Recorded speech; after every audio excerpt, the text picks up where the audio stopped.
Is your hyperachiever personality hiding a lack of true self-esteem and stripping you from feeling happy and wholesome in your life? Those are the questions we're going to explore today in this two-part video series. So let's begin. Who are you without what you accomplish? Who are you without that job, that title, that role? Do you define yourself and the abundance in your life by the amount of money you have accumulated? I asked myself this question many times throughout my life. In fact, each time I took a break from work, a wanted break and a weighted break, including 2 maternity leave, I found myself feeling surprisingly uncomfortable, wondering what my worth was in society without what I do, without my accomplishments.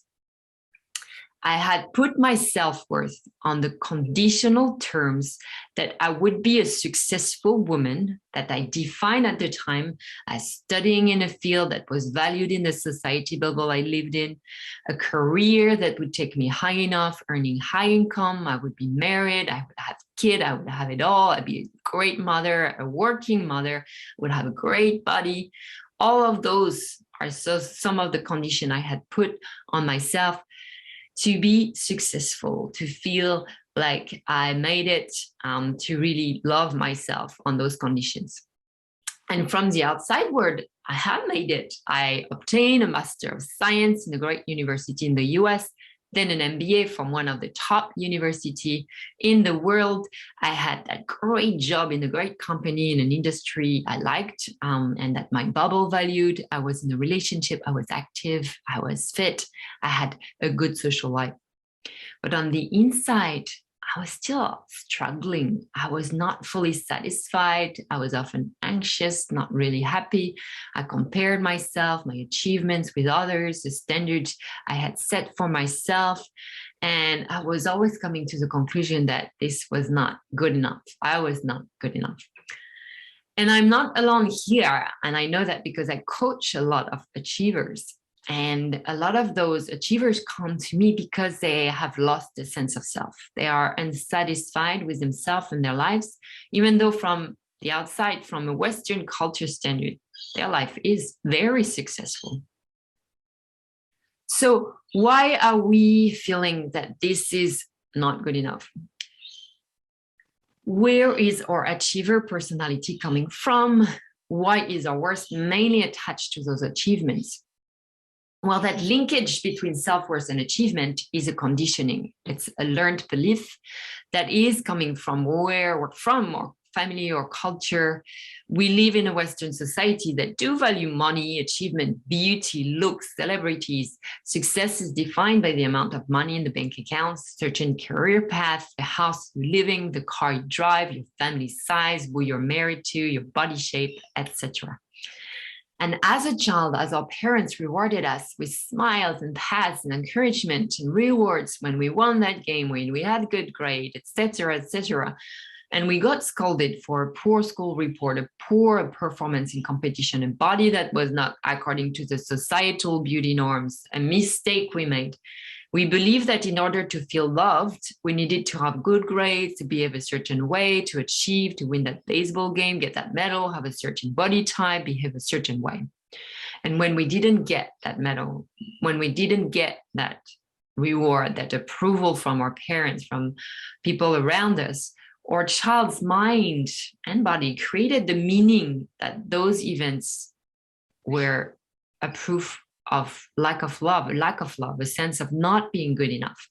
I'm not worthy of love. And the young child's brain is not able to differentiate the failure to accomplish and the failure as a human being, the doing versus the being. And this is the ultimate and deepest pain as a child. A rejection from the tribe, potentially meaning a risk to one's own survival. So all those moments of pain are being stored in the mind, visually, verbally, verbal memories, and in the body as emotions, sensation, physiological reactions. And they're re-imprinted at each perceived failures. And they come to reinforce that belief, I'm not good enough, I'm not good enough. See, I'm not good enough. It's proven I'm not good enough. And if the trauma, the event is too big to handle, there might even be a dissociation between the mind and the body memory. But that's the subject of another conversation. So as an adult, we keep that programming and that reward mentality, and we feel we should study in that university. We should get that job in that company. We need validation from our family, from our boss, from people around us. We need that career advancement, that bigger house, the bigger car, that relationship with this person. The way to show people we finally made it. We are finally lovable. But what happened is when you don't get that job, you lose that job, you don't get that career advancement, or you don't get the numbers of clients you wanted, or your boss is not satisfied by the last report, or you're not in a relationship, whereas all your friends are in a relationship right now, or you don't have the child, whereas all your friends are having babies, and you compare yourself. So when you get into that space, if you allow yourself to sit and feel, maybe you have a few protective parts of yourself that comes first. And they're saying, oh, how silly it is to feel like that you should be grateful and for what you have.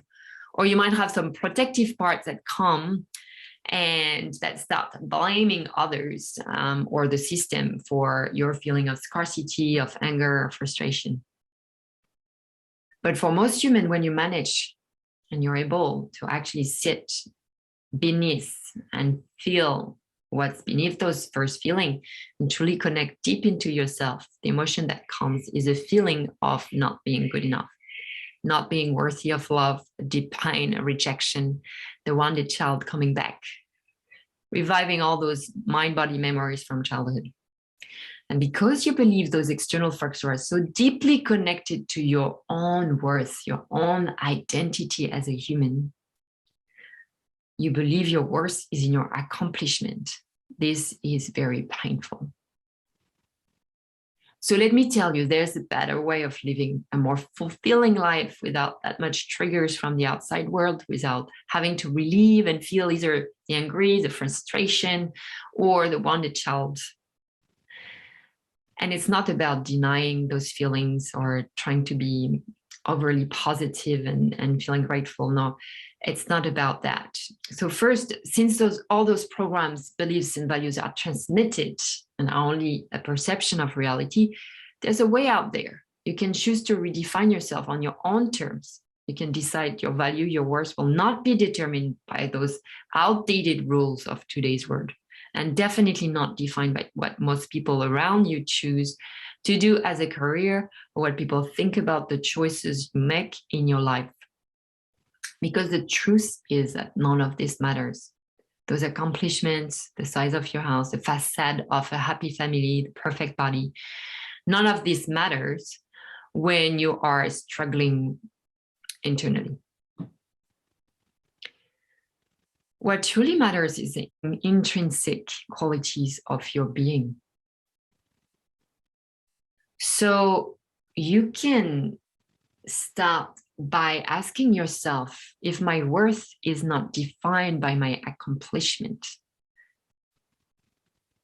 what else? How can I define myself? How can I find that space of unconditional self-love? So this is part one of this video. I would love to hear what your reflection brings. So just send me messages or share with everyone in the message here in the comments. What are your explorations telling you, and how you would define yourself, if not by all the outside accumulations of wealth, of jobs, of titles. This is Dorothy Marocero. I'm a transformational coach, a yoga teacher. It's been a great pleasure to do the video for you today. I'll see you tomorrow for part 2.